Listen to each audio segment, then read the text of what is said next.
So we had some requests about snap cuts and snap thrusts, right? Some of the simplest knife strikes you can make, because again, being with a knife, you want to be defensive. So you're basically controlling the area around you, not necessarily going on the attack. So I'm just trying to control this space and keep somebody from coming in.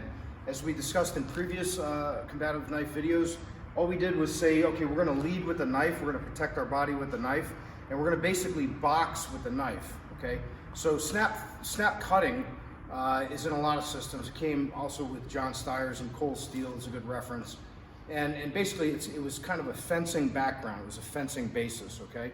So the way to think about it is a snap thrust is a fulfilled snap cut, okay, or snap, motion, because the knife is actually going in tissue as opposed to snapping down and cutting something.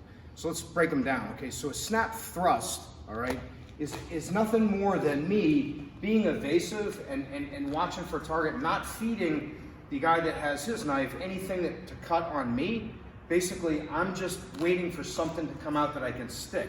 So all I'm trying to do with this is shoot this out just like a punch. So all I'm doing is I'm turning it over, so my thumb, because we're doing saber grip, right, is on the top. All I'm doing is breaking it to the side and then bringing it straight back.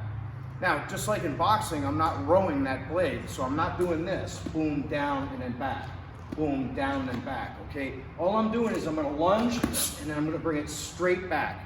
What are my targets? Well, big things, obviously, right? Center mass, up here by the neck, okay, the solar plexus, the stomach, anything that's wide. Do I want to snap, thrust, and arm? Not necessarily, right? Because again, I'm going in a linear direction to try to penetrate, right? Now, once you've penetrated, a twist is a good thing. So once I've done my snap thrust, if you notice what I'm doing is I'm turning it to bring it out, which is a small C cut. Like Janice calls them C cut. We used to call them crowbarring. Okay, when you crowbar, we'll do another video on that. But all I'm doing is, instead of making one hole, I'm gonna enlarge that hole a little bit when I pull it out. Okay, so instead of going in and then straight out, I'm just going out like this, so I'm hitting and I'm coming back out after I twist. Okay, just enlarge the hole a little bit more, make a little bit more trauma. Okay, so that's your basic snap thrust. Snap cuts are more where I want the hyperextension of my elbow to put the majority of motion to the blade. So in other words, I'm not placing the knife like this. Right, just hold it, hold it like that, okay? So I'm not doing this, okay, in one dimension where I'm just trying to cut like a saw or something like that, or I'm not doing any kind of motion like this, like a Kali motion or anything like that.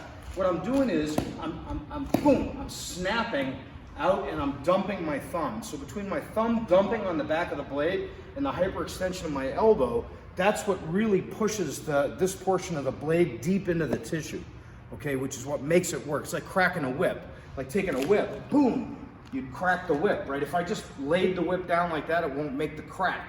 I've got to pull it back, right? So I'm basically doing this. Okay, now that is a really useful cut for obvious reasons. If his arm comes out, I can snap cut his arm. If his neck is out, he has the knife right there, he comes in at me, I snap cut. So all I'm doing is basically cutting down on the blade, his neck, anything that I can reach, I'm just taking little bits of. So then the discussion becomes, okay, well, what's the effectiveness of that in different clothing? Fucked if I know. I mean, like, I don't know, if I'm fighting fucking Nanook the Eskimo and he's got a lot of shit on, it's gonna be a little bit less than if it's summertime and I hit a guy in the arm, right? But at the end of the day, it's letting him know that I'm gonna use my knife and I'm keeping it out coming at him. And it gives me good mobility. Okay, so snap thrusts, basically, okay, snap cuts. You're gonna use them two different ways. Now, when you're using your motion, if you remember in the first video I did, talk about the incortada, if he comes at me and I can snap thrust this way, right, which is an incortada move, and if you look at it, all I'm doing is, his line of attack is right here, all I'm gonna do is thrust right high into his neck, or his face, or whatever the fuck I can hit. So he comes at me, all I'm doing is this, right? Now I've got the angle, then I go into snap cuts, right? I can just basically keep him over there. We're trying to make the distinction, and basically have had a lot of good feedback between actually identifying what is defensive use of the knife, as opposed to going offensive and doing like reverse grip, where I literally want to come inside and start doing stuff really aggressively like that. That's attacking. right? There's not a whole lot defensive about that. But if all I'm doing is defending my turf and keeping him out there, using my range with snap cuts and snap thrusts, pretty safe and effective way to do it.